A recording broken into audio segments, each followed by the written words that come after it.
നമസ്കാരം. മലയാളി വാർത്തയിലേക്ക് സ്വാഗതം. ഈ പാർലമെൻറ്റിൻ്റെ വർഷകാല സമ്മേളനം ആരംഭിച്ച ദിവസം പ്രതിപക്ഷത്തിൻ്റെ ആവശ്യം CJPയുടെ സമരം പുറത്തു നടക്കുകയാണ്. നീറ്റ് പരീക്ഷ ചോദ്യപേപ്പർ ചോർച്ചയുമായി ബന്ധപ്പെട്ട് ചർച്ച അത് പാർലമെൻറ്റിൽ വേണം എന്നായിരുന്നു. ആ ചർച്ചകൾക്ക് ആദ്യം സർക്കാർ തയ്യാറായിരുന്നില്ല.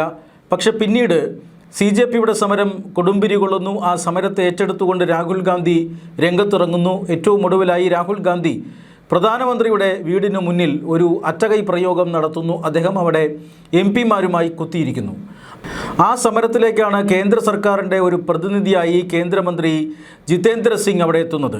അദ്ദേഹം എന്താണ് അവരുടെ ഡിമാൻഡ് എന്ന് ആരോപിച്ച് അല്ലെങ്കിൽ അങ്ങനെ ഒരു അന്വേഷണം നടത്തിയപ്പോഴാണ് രാഹുൽ ഗാന്ധി നേരിട്ട് കേന്ദ്രമന്ത്രിയോട് വീണ്ടും ഇക്കാര്യം ഉന്നയിച്ചത്. പാർലമെൻറ്റിൽ ചർച്ച വേണം എന്ന് ഞങ്ങൾ ഉന്നയിച്ചിരുന്നതാണ്, സർക്കാർ അതിന് തയ്യാറായിട്ടില്ല. അതുകൊണ്ട് പാർലമെൻറ്റിൽ ഇക്കാര്യം ചർച്ച ചെയ്യണം എന്നൊരാവശ്യമാണ് അന്ന് രാഹുൽ ഗാന്ധി മുന്നോട്ട് വെച്ചത്. അതനുസരിച്ച് ജിതേന്ദ്ര സിംഗ് കേന്ദ്ര ആഭ്യന്തരമന്ത്രി അമിത്ഷായെ കാണുന്നു. മന്ത്രിസഭയിലെ പ്രധാനപ്പെട്ട ആളുകളുമായിട്ടൊക്കെ ആശയവിനിമയം നടത്തുന്നു. അതിനുശേഷം സർക്കാർ പാർലമെൻറ്റിൽ അല്ലെങ്കിൽ ലോക്സഭയിൽ ഇതുമായി ബന്ധപ്പെട്ട ചർച്ച നടത്താൻ തയ്യാറാണ് എന്ന് രാഹുൽ ഗാന്ധി അറിയിക്കുന്നു. ആ സമയത്ത് രാഹുൽ ഗാന്ധി മറ്റൊരു ഡിമാൻഡ് വയ്ക്കുന്നു. ആ ഡിമാൻഡ് എന്ന് പറയുന്നത് വിദ്യാഭ്യാസ മന്ത്രി ധർമ്മേന്ദ്ര പ്രധാൻ്റെ രാജിയാണ്. CJP ആവശ്യപ്പെടുന്നത് പോലെ വിദ്യാഭ്യാസ മന്ത്രി ധർമ്മേന്ദ്ര പ്രധാൻ്റെ രാജി വേണം.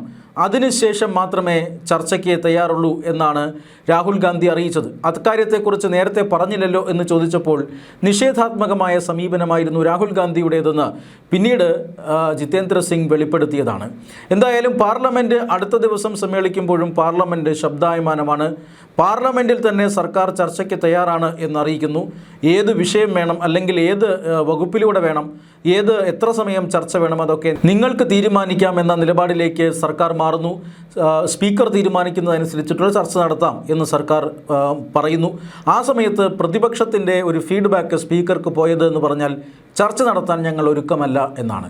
ചർച്ച നടത്താൻ ഞങ്ങൾ ഒരുക്കമാണ്, പക്ഷേ ആദ്യം വിദ്യാഭ്യാസ മന്ത്രി രാജിവെക്കണം, ധർമ്മേന്ദ്ര പ്രധാൻ രാജിവെക്കണം എന്ന ആവശ്യമാണ് ഇന്ത്യ മുന്നണി, അതായത് കോൺഗ്രസ് നേതൃത്വം നൽകുന്ന ഇന്ത്യ മുന്നണി സഭയെ അറിയിച്ചത്. എന്തായാലും അന്നും ചർച്ച നടന്നില്ല. അതിനുശേഷം ധർമ്മേന്ദ്ര പ്രധാൻ രാജിവെച്ചു. ധർമ്മേന്ദ്ര പ്രധാൻ രാജിവെച്ചതിന് ശേഷം ഇന്നിതാ പ്രധാനമന്ത്രി നേരത്തെ വാഗ്ദാനം ചെയ്തിരുന്നത് പോലെ തന്നെ ഈ പരീക്ഷാ ക്രമക്കേടുകൾ തടയുന്ന ഒരു ബില്ല് ഇന്ന് ലോക്സഭയിൽ അവതരിപ്പിച്ചു. അതായത് public examinations prevention of unfair means 2026 എന്ന് പറയുന്ന ഒരു നിയമം, ഒരു ബില്ല് ഇന്ന് ലോക്സഭയിൽ അവതരിപ്പിച്ചു. ഈ ബില്ല് അവതരിപ്പിച്ച് ചർച്ച ആരൊക്കെ തുടങ്ങി വെക്കണം, ചർച്ചയിൽ ആരൊക്കെ പങ്കെടുക്കണം എന്നത് സംബന്ധിച്ച് കൃത്യമായ ഒരുക്കങ്ങൾ ഭരണപക്ഷം നടത്തിയിരുന്നു. അതായത് രാജ്യത്തെ യുവജനങ്ങളെ സ്വാധീനിക്കുന്ന ഒരു നിയമനിർമ്മാണമാണ്. രാജ്യത്തിൻ്റെ യുവജനങ്ങൾക്ക് അവരുടെ ആവശ്യപ്രകാരം ഇപ്പോൾ നടത്തുന്ന ഒരു നിയമനിർമ്മാണമാണ്. ആ നിയമനിർമ്മാണത്തിൽ എങ്ങനെ വേണം ചർച്ചകൾ, ആരൊക്കെ ചർച്ചകളിൽ പങ്കെടുക്കണം, ഈ നമ്മുടെ MP-മാരിൽ നിന്നും യുവനിര ആദ്യം ആ ചർച്ചകളിൽ പങ്കെടുക്കട്ടെ. യുവനിരയ്ക്ക് ഇക്കാര്യം വിട്ടുകൊടുത്തുകൊണ്ട് വളരെ ശക്തമായ പാർലമെൻറ്റ് ഇടപെടലുകൾക്കാണ് ഇന്ന് BJP ഒരുങ്ങിയിരുന്നത്. പക്ഷേ ആ ഒരുക്കം ഫലവത്താകും എന്ന് തോന്നുന്നില്ല. കാരണം പ്രതിപക്ഷം ഭയന്നോടിയിരിക്കുകയാണ് എന്നാണ് BJP ഇപ്പോൾ ആരോപിക്കുന്നത്. കാരണം തേജസ്വി സൂര്യയാണ് ഇക്കാര്യത്തിൽ ഈ ബില്ലിനെക്കുറിച്ച് ചർച്ചയിൽ പങ്കെടുത്ത് സംസാരിക്കുന്നത്. അതിനു മുമ്പ് ബാസുരി സ്വരാജാണ് ഈ ചർച്ച, ദില്ലിയിൽ നിന്ന് തന്നെയുള്ള യുവജനപ്രതിനിധിയായ ബാസുരി സ്വരാജാണ് ഈ ചർച്ച തുടങ്ങി വയ്ക്കാൻ പോകുന്നത്.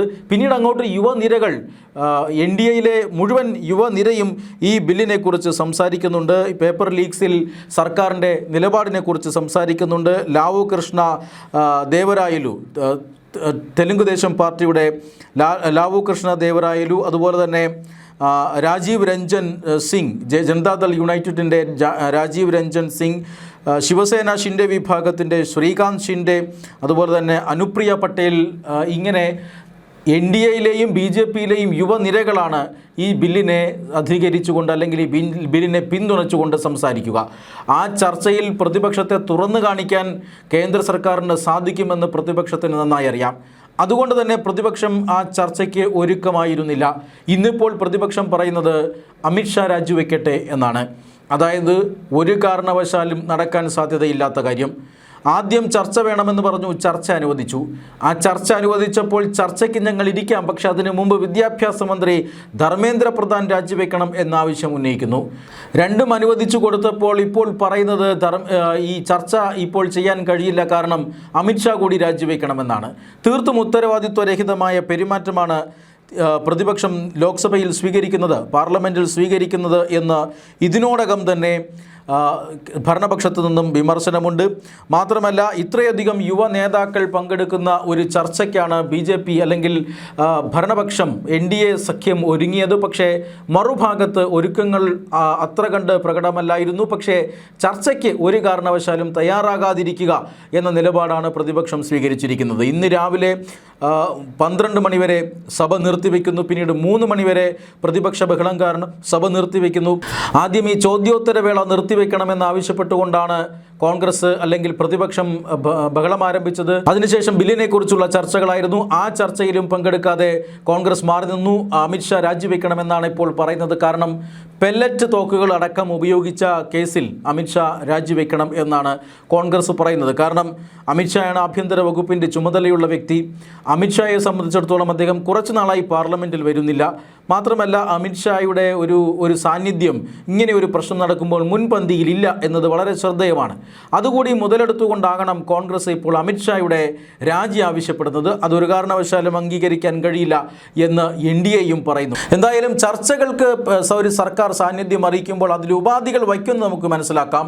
ആ ഉപാധികൾ സാധിച്ചു കൊടുത്താലും അല്ലെങ്കിൽ അനുവദിച്ചു കൊടുത്താലും മറ്റൊരു ഉപാധിയുമായി വീണ്ടും വരിക, ചർച്ചയിൽ നിന്ന് മാറി നിൽക്കുക എന്ന് പറഞ്ഞാൽ അത് തീർച്ചയായും അസ്വാഭാവികമായ ഒരു കാര്യമാണ്. അതുകൊണ്ട് തന്നെ രാഷ്ട്രീയ വിഷയങ്ങളെ നേരിടാൻ, യഥാർത്ഥത്തിൽ നേർക്കുനേർ നേരിടാൻ ഇപ്പോഴത്തെ ജനപ്രതിനിധികൾ തയ്യാറാകുന്നില്ല എന്നാണ് ഇത് സൂചിപ്പിക്കുന്നത്. ചർച്ചയിൽ നിന്നും കോൺഗ്രസ് ഒളിച്ചോടിയിരിക്കുന്നു. ഉച്ചയ്ക്ക് 12 മണിവരെയും 3 മണിവരെയും ഒക്കെ സഭ നിർത്തിവെച്ചിരുന്നതാണ്. ഇനിയിപ്പോൾ 3 മണിക്ക് സഭ പിരിച്ചുവിടുമ്പോൾ സ്പീക്കർ പറഞ്ഞത് 5 മണിവരെ ഞാൻ സമയം തരുന്നു, ഈ ചർച്ചയ്ക്ക് നിങ്ങൾ ഒരുക്കമാണോ ഇല്ലയോ അക്കാര്യം അറിയിക്കണമെന്നാണ് അന്ത്യശാസനം നൽകിയിരിക്കുന്നത്. അതിനുശേഷം അനൗദ്യോഗികമായ പല ചർച്ചകളും പാർലമെൻറ്റിൻ്റെ ചുറ്റും നടക്കുന്നുണ്ട്. എന്തായാലും ഇക്കാര്യത്തിൽ തീരുമാനം എന്താകുമെന്നറിയില്ല. 5 മണിക്കകം, അതായത് 5 മണിക്ക് ലോക്സഭ വീണ്ടും ചേരുകയും പ്രതിപക്ഷം തയ്യാറാവുകയാണെങ്കിൽ ചർച്ച നടത്തുകയും ചെയ്യും എന്നാണ് ഇപ്പോൾ ലഭിക്കുന്ന സൂചന.